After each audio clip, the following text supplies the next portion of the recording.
Good afternoon, everyone. This is Henry, and as we get into tonight's video newsletter, I've titled it a few ways that we could bounce. The futures kind of reacting a little bit here to FedEx earnings, so we'll see if that ends up carrying into tomorrow or not. But essentially just to tell you that I think you should know by Friday, definitely by Friday's close, if this will be a more pivotal moment in time. And I want to, of course, offer a little bit of caution because the selling that we've seen here is quite significant.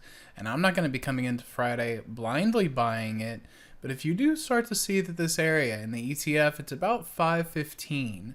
If that can start to act as support, I believe that there are ways that bigger picture, it'll take, a month, maybe 6 weeks, but I think 553 could be in play. So keep that in mind for the NASDAQ. It is a better chart than that of the S&P. And then two market internals I like to use to try to suggest something similar.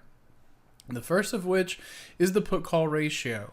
And to be very clear, if the markets have another 100-point down day tomorrow, the put-call ratio will just become further extended.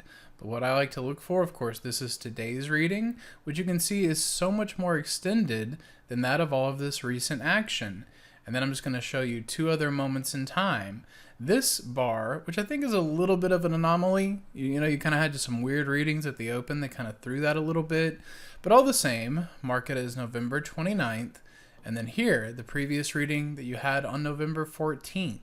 So with those 2 days of being extreme put-call readings, let's then come back over and take a look at it in the index.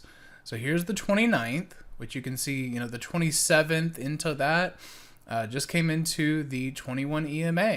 So that's your reversion to the mean, and then you move up nicely from there. This is the example that I think, speaks more to this move, because of course this is where you saw that high put call reading. You did have one more very considerable day of downside, but it's the idea that when that ratio pops up, now there are much more participants focused on buying puts. Once everyone has come in and bought their puts, usually that's a good spot for the market to find its footing. So it's just one data point. I wanted to show it to you in relationship to a few previous examples. And then the other one is being that of the VIX. So the VIX, just like the put-call ratio, can absolutely become further extended. But the way that I like to measure this is on a daily chart using your standard Bollinger Bands. When you have two closes outside the upper Bollinger Band, you might be at a spot where the VIX is a little extended. Like you saw back in here was a good example. And then of course this one, where, that's two closes above, but it's wildly so. So sure, you could get another shot and another little bit of a pop in volatility, but provided nothing gets too wild here, I think over the next 2 to 3 weeks, I want to be looking for opportunities to sell some of this premium and then see if the VIX can work back into its mean. So those are the ideas that I'm going to carry into the witching expiration and into the abbreviated weeks that will close out 2024. I hope you find them helpful in your trading, and look forward to seeing you in the chat room tomorrow. Hey traders, this is Henry with simplertrading.com. I wanted to thank you for watching today's video. I hope you found it helpful, and if so, be sure to click the like and subscribe buttons down below.